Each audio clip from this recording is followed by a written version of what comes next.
नमस्कार। What you think में आज हम ऐसे राजा की बात करेंगे जिसने अकबर का हालत खराब कर दिया था। एक ऐसा राजा जिसके बारे में ना तो आज हमें अपने सिलेबस में पढ़ाया जाता है और ना ही देश के पाठ्यक्रमों में बहुत ज्यादा इसको समझाया जाता है। तो सवाल ये उठता है कि आखिर किस कारणवश हमारे देश के वीर पुरुषों की जो जीवनियां हैं उनको हमारे पाठ्यक्रमों में शामिल नहीं किया जाता है।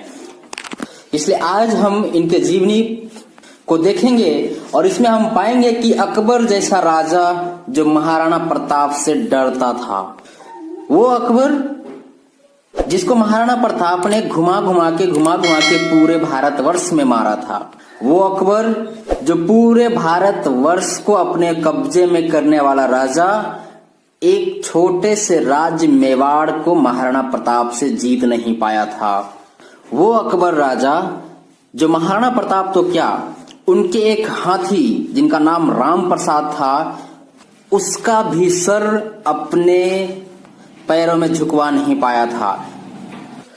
शुरू से शुरू करते हैं। 9 मई 1540 ईस्वी को कुंभलगढ़ में महाराणा प्रताप का जन्म हुआ। पिता महाराणा उदय सिंह और माता जयवंती बाई, ये दो लोग इनके जीवन में इतने महत्वपूर्ण थे कि शास्त्र और शस्त्र की शिक्षा लेने में इनको दिक्कत ही नहीं हुई। माता जयवंती बाई इनकी प्रथम शिक्षिका थी जिन्होंने इनको शस्त्र, शास्त्र और धर्म की शिक्षा दी। बचपन से ही महाराणा प्रताप इतने मेधावी थे कि खेल खेल में ही बच्चों के लीडर बन जाते थे। सिसोदिया वंश में बप्पा रावल, राणा हमीर, राणा सांगा और राणा प्रताप, लेकिन महाराणा केवल राणा प्रताप को ही कहा गया। इनके पिता महाराणा उदय सिंह की एक और पत्नी थी मीराबाई। उनका एक पुत्र था जिसका नाम था जगमाल। मीराबाई चाहा और वो सफल भी हो जाता है। महाराणा प्रताप जो कि 7.5 फीट लंबे, कवच 70 केजी का, भाला 80 केजी, तलवार 10 केजी और जूते 10 केजी के इतने मजबूत व्यक्ति कि 190 केजी से ज्यादा का भार लेकर के ये चलते थे। ये वही व्यक्ति हैं जिन्होंने अपनी कार्यकुशलता से पूरे भारतवर्ष में को जीत जाने वाले अकबर को एक छोटे से राज्य मेवाड़ को ना जीतने पर मजबूर कर देता है। वो व्यक्ति कभी जीत ही नहीं पाया मेवाड़। अकबर के लिए मेवाड़ बहुत ज्यादा इंपॉर्टेंट था, क्योंकि अगर इसको भारत के पश्चिमी भाग से कुछ मंगवाना हो, सी वेब से कुछ मंगवाना हो, समुद्र के रास्ते कुछ मंगवाना हो, तो इसको मेवाड़ होते हुए दिल्ली आना पड़ता था। लेकिन मेवाड़ में राजा थे महाराणा प्रताप, जिन्होंने अकबर के इस मंसूबे पर पानी फेर दिया था। अकबर इस बात को लेकर के इतना परेशान था कि एक बार तो महाराणा प्रताप को आधा भारत देने तक का वादा कर डाला। लेकिन वो बोला कि तुम मेवाड़ मुझे दे दो, मेरा आधिपत्य स्वीकार कर लो और धर्म परिवर्तन कर लो। लेकिन महाराणा प्रताप ने कहा कि ये मिट्टी भले ही छोटी है, लेकिन ये मिट्टी मेरी है और मैं तुम्हारा आधिपत्य स्वीकार कभी नहीं करूंगा। अकबर परेशान हो गया इस बात को देख करके कि एक छोटे से राज्य के लिए महाराणा प्रताप ने आधा भारत लेने से इनकार कर दिया और दोनों के बीच में छोटी बड़ी युद्ध होती रही। आगे चल करके एक बहुत बड़ी युद्ध होती है जिसे हल्दी घाटी के युद्ध के नाम से जाना जाता है। 18 जून 1576 ईस्वी को हल्दी घाटी युद्ध शुरू हुआ और उस टाइम पे मुगल के पास, मतलब अकबर के पास 80,000 की सेना और महाराणा प्रताप के पास मात्र 15,000 की सेना थी। महाराणा प्रताप बोलते थे कि मेरी 15,000 की सेना इस 80,000 सेना पे भारी पड़ेगी और उन्होंने ये कर दिखाया। महाराणा प्रताप का एक हाथी था जिसका नाम था राम प्रसाद। ये राम प्रसाद को इतना प्यार देते थे, इतना मान सम्मान देते थे कि इस अकेले राम प्रसाद हाथी ने 8 हाथी और बहुत सारे घोड़ों को मार दिया। पहले के युद्ध में हाथियों के सूंड में तलवार लगी होती थी जिससे वो दूसरे पर अटैक करते थे। हुआ ये कि अकबर इस हाथी से परेशान हो जाता है और वह 12 हाथियों का एक चक्रव्यूह बनाता है और राम प्रसाद को पकड़ के महावतों की सहायता से अपने महल में ले जाता है। वो राम प्रसाद हाथी का नाम बाद में वह पीर हाथी रख देता है और वह पीर हाथी 28 दिनों तक न कुछ खाता है न ही कुछ पीता है।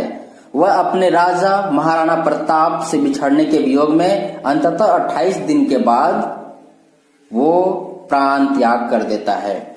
अकबर इस बात से बहुत ज्यादा विचलित हो गया। वो बोला कि जिस राजा का एक हाथी मेरे सामने सर नहीं झुकाया, उस राजा का सर मैं कैसे झुकवा दूंगा। महाराणा प्रताप का एक घोड़ा भी था जिसका नाम था चेतक।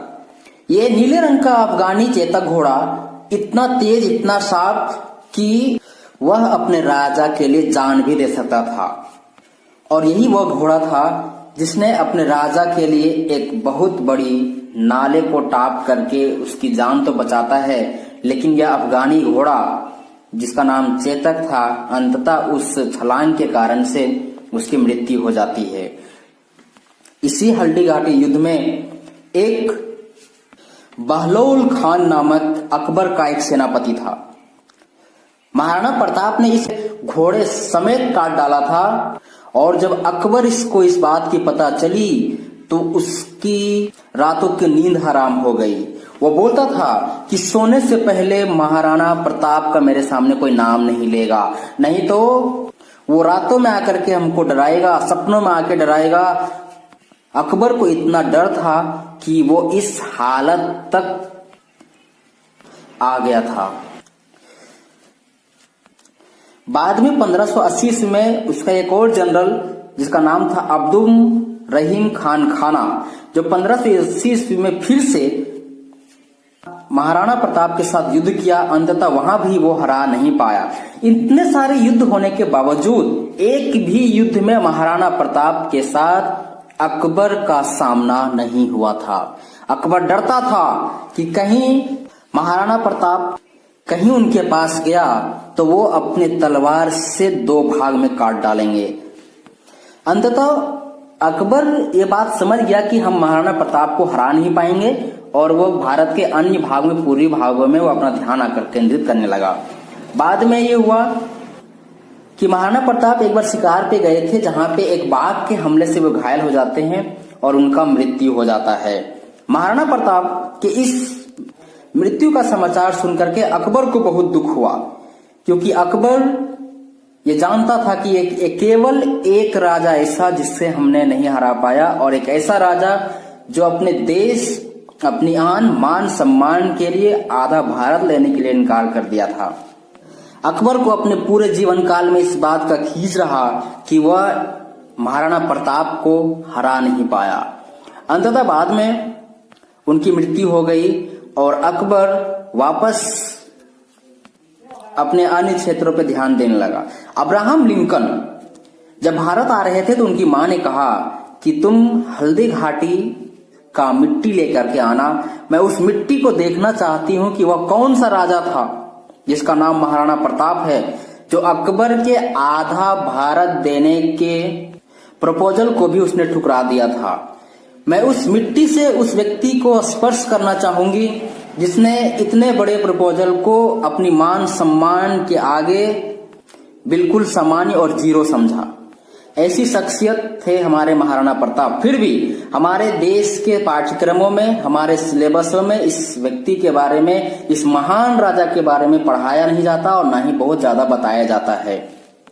हमारे पाठ्यक्रमों में केवल मुगलों के बारे में समझाया जाता है, जो कि वो बहुत महान थे, ये थे, वो थे, बहुत सारा बात बताया जाता है।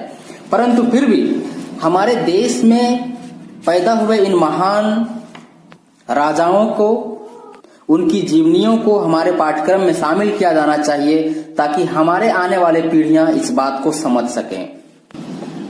हमारी भी कोशिश है कि जो बातें हमसे छुपाई गई हैं वो सभी तक पहुंच सके।